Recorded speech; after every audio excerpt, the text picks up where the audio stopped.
I had somebody on my show a while back who was running for office, and that person was saying things that were radical but also familiar. It was a person who was the right messenger because he had been through it and understood it. And I want to bring him up for a few minutes to talk about his race and his communication style and what happened, and that man is Mike Maat.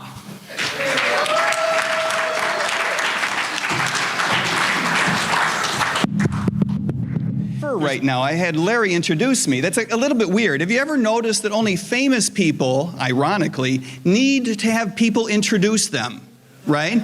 If you're not famous, you don't get anyone to do it. But if you're famous, you need someone to introduce you, even though everyone already knows who you are.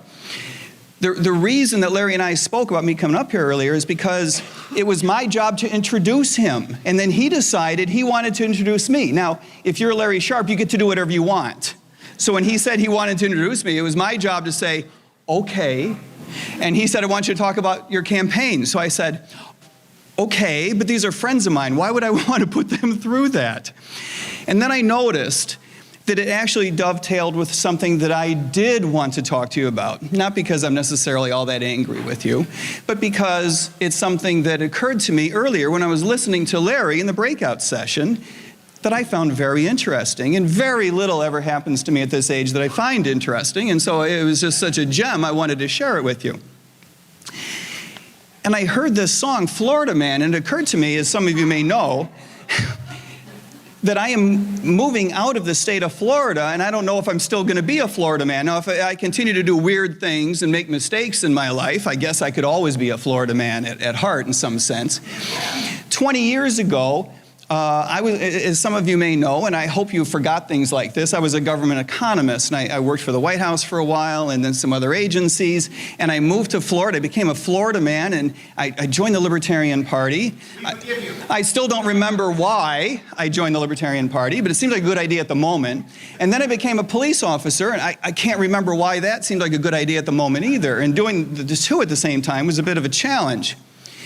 But I remember this feeling. I remember thinking that I was upset about a number of things in the world. And not all of them were, in my immediate sphere, but we were going through some periods that I thought were very important in the political life of this nation. And I was upset about it, and I wanted to do certain things about it, and it was very hard to figure out what to do. And I had, I've always had this weird feeling about public service. And I became a police officer, and it was a very frustrating experience and a wonderful experience in many ways. But it's an experience that changes you. It changes you in weird ways that would take a long time to explain, and will probably take many years for me to understand myself. And it led to a number of arguments with, fellow officers and things like that. And I quit the force to join this campaign a little bit early. I quit early to join the campaign. And then we finished up the campaign in January, and now I'm moving to Virginia. And the reason I mention this piece of the story is because I was upset enough about some of the things that were going on in the world to really make some weird changes in my life. And I'm not trying to argue that they were necessarily a good idea or a bad idea, or that I was able to make any change in the world. But I remember that feeling of being upset about things and wanting to do something, right? And you don't actually ever know whether you're going to do anything right or wrong or positive or make a difference in the world. But I had this feeling. Fast forward. I'm sitting in this breakout session. I'm listening to, what's his name? Larry, who's got an E at the end of his name. And by the way, I heard today someone say that E stands for electable, right?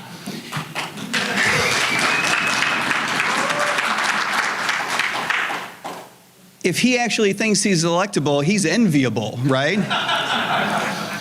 But he's wonderful. And it occurred to me that the E is not for electable. Don't tell him that. He is the everyman and represents everybody in every way, every fucking time. This guy, I'm listening to him talk, and I'm thinking, I'm just like this guy, right? I was in a campaign, and I worked my ass off, and he got 2% of the vote, and I almost got 2% of the vote. And I'm like, I want to be like this guy, right? And he says, I don't think I'll ever forget this, and I forget a lot of shit.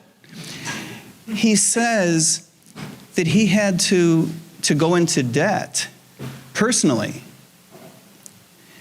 to run this campaign, that he had to, he quit his job, and he's got a family in New York, and he went through that experience. And then, and now he's doing it again. He's quitting his job, and apparently he doesn't have $1 billion in the bank. Good for him. And he'll make it up. I don't mean, we're going to see him under a bridge someday. But it's a big deal. It's a big deal.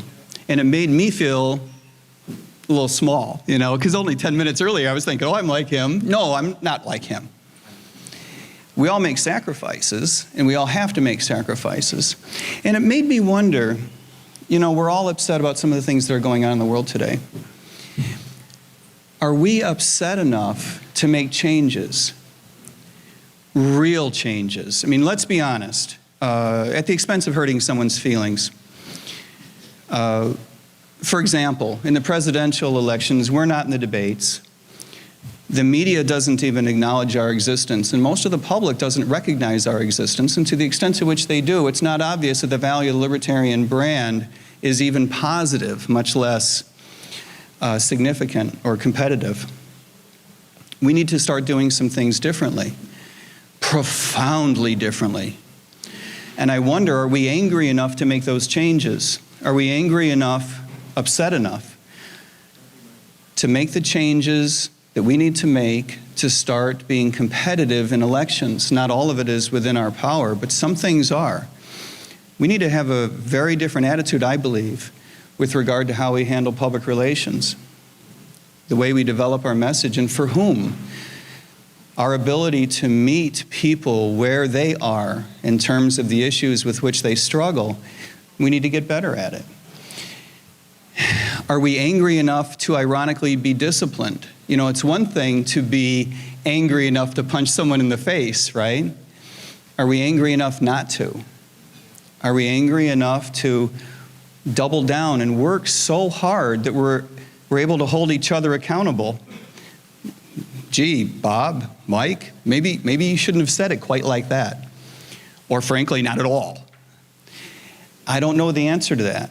Are we angry enough to stop defining ourselves in terms of the other parties, to speak our truth and yet make it relevant? Are we angry enough to go through the changes that we need to go through? And I think that means, as other people have said from here and elsewhere, are we angry enough to direct our anger outward and to stop being upset with each other? It will require a great deal of change. But if we want to make a difference in the world, doing the same thing over and over again and expecting different results it's just not going to happen. So we need to make some changes. And so I want to continue to fulfill on my assignment to introduce Larry Sharpe. He is a guy who is upset enough to make some serious changes in his life, and I'm just very grateful that he's making changes in my life too. This is Larry Sharpe.